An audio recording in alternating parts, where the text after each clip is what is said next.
Artistë, miq, kolegë dhe adhurues të muzikës kanë zhvilluar omazhe në nderim të këngëtarit dhe kantautorit Florian Kondi, i cili u nda nga jeta në moshën 35 vjeçare.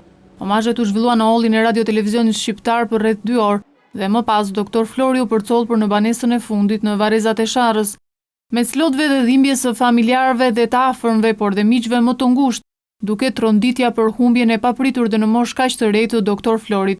Kolegë, artistë dhe personalitetet të tjerë të vendit vendosën kurora me lule dhe u përkulën në nderim përpara trupit të pajetë të këngëtarit. Në omazhe morën pjesë edhe kryetari i Kuvendit Ilir Meta dhe ministri i Brendshëm Sajmir Tahiri.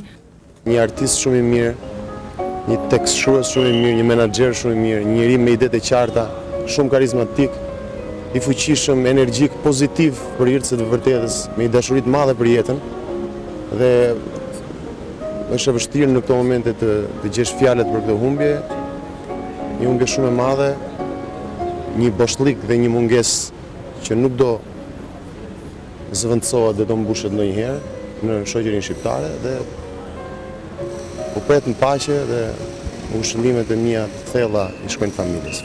Ditën e hënë, kolegë, miq dhe bashkëpunëtor ndër vitet të Florit kanë shprehur përmes postimeve në rrjetet sociale mesazhe ngushëllimi, ku shpreshin të tronditur nga lajmi që kishin mësuar.